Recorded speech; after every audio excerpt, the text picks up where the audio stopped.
हेलेंचा high girls school में गणित और भौतिक विज्ञान के शिक्षक के पद खाली। कार्यवाहक प्रधानाध्यापिका को चिंता सता रही है कि कक्षा 9वीं और 10वीं का विज्ञान अनुभाग कैसे चलेगा। उत्तर 24 परगना बागदड़ हेलेंचा हाई गर्ल्स स्कूल में 1100 छात्र, 3 पैरा शिक्षक और 29 महिला शिक्षक थी। सुप्रीम कोर्ट के आदेश से 4 शिक्षकों की नौकरी चली गई है। 3 पैरा शिक्षक हड़ताल के कारण स्कूल नहीं आ रहे हैं। ग्रुप सी का एक कर्मचारी का 9 पद खाली है। कार्यवाहक प्रधानाध्यापिका स्कूल में यूनिट टेस्ट कराने के लिए संघर्ष कर रही हैं। कार्यवाहक प्रधानाध्यापिका की चिंता, स्कूल में 3 गणित शिक्षक और 1 भौतिक विज्ञान के शिक्षक थे, क्योंकि इन 4 लोगों की नौकरी चली गई है। प्रधानाध्यापिका को चिंता है कि विज्ञान विभाग के परीक्षा प्रश्न पत्रों को कौन देखेगा और परीक्षा के बाद विज्ञान विभाग की कक्षाओं का संचालन कौन करेगा। वहीं ग्रुप सी कर्मचारी नहीं होने के कारण उन्हें काम करने में परेशानी हो रही है। इस संबंध में हेलेंचा हाई गर्ल्स स्कूल की कार्यवाहक प्रधानाध्यापिका शीला विश्वास ने कहा कि सुप्रीम कोर्ट के आदेश के अनुसार कुल 4 शिक्षकों और ग्रुप सी के कर्मचारी की नौकरी चली गई है। हमें स्कूल चलाने में काफी परेशानी हो रही है। पूरी शिक्षा व्यवस्था टूट गई है। अगर परीक्षा हो भी गई तो मुझे चिंता है कि परीक्षा के बाद 9वीं और 10वीं की विज्ञान की कक्षा कैसे होगी। वहीं स्कूल की सहायक अध्यापिका अपर्णा गोलदार का कहना है कि परीक्षा चल रही है और छात्रों की परेशानी को देखते हुए हम इसे जारी रख रहे हैं, लेकिन स्कूल चलाना काफी मुश्किल है। हम चाहते हैं कि उचित परीक्षण के बाद सही लोग काम पर लौटे। हमारे साथियों की कुर्सी खाली देखकर बहुत ही दुख होता है।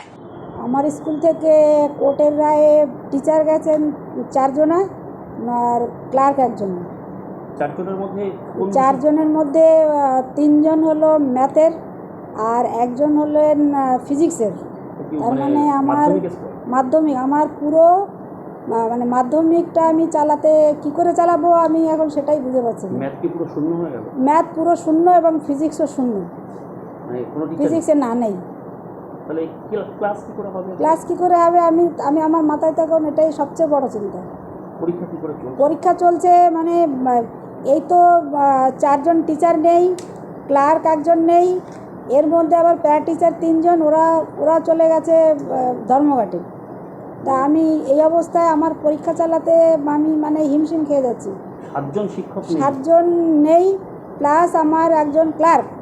বর্তমানে 11-এর পোর্টালে ওদের রেজাল্ট চলে আছে, আমি অফিসের কাজও ঠিকমতো মানে করতে পারছি না।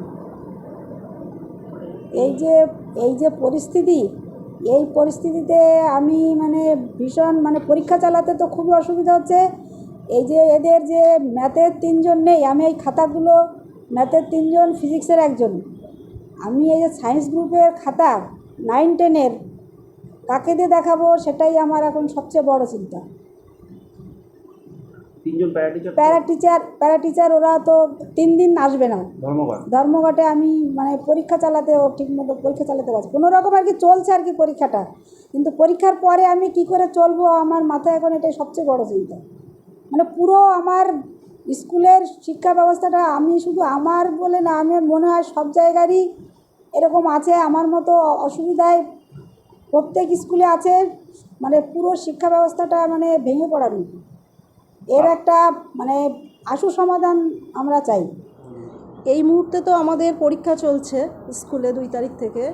তো আমাদের এখন 4 জন পার্মানেন্ট টিচার এবং ওরা 9-10-এর পুরো সায়েন্স, 3 জন ম্যাথের, একজন ফিজিক্সের, পুরো সায়েন্স গ্রুপটাই আমাদের চলে গেছে। আর পরীক্ষা যেহেতু চলছে, আমাদের 26 জন পার্মানেন্ট টিচারের মধ্যে 4 জন পার্মানেন্ট টিচার চলে গেছে আর 3 জন প্যারা টিচার ওরা ধর্মঘটে আছে। মোট 7 জন এই মুহূর্তে নেই। 16টা রুমে পরীক্ষা চলছে। 22 জন টিচার আমরা ফার্স্ট হাফ সেকেন্ড হাফ দুটো মিলেই ডিউটি করছি। আমাদের সমস্যা হচ্ছে, কিন্তু শিক্ষা ব্যবস্থা তো ভীষণভাবে ভেঙে পড়েছে। এরপরে যখন ক্লাস চলবে তখন তো আমরা বুঝতেই পারছি না কীভাবে ক্লাস নেওয়া হবে। যেহেতু পরীক্ষা চলছে, বাচ্চাদেরকে আমরা অসুবিধায় ফেলছি না, আমরা দুটো হাফে ডিউটি করে দিচ্ছি, কিন্তু 9-10-এর যে ম্যাথ, 3 জন ম্যাথের টিচার চলে গেছে। ম্যাথটা আমরা কিভাবে কি করব আমরা নিজেরাই বুঝতে পারছি না। ভীষণ সহযোগিতার হাত বাড়াচ্ছেন আপনারা সব ক্ষেত্রে?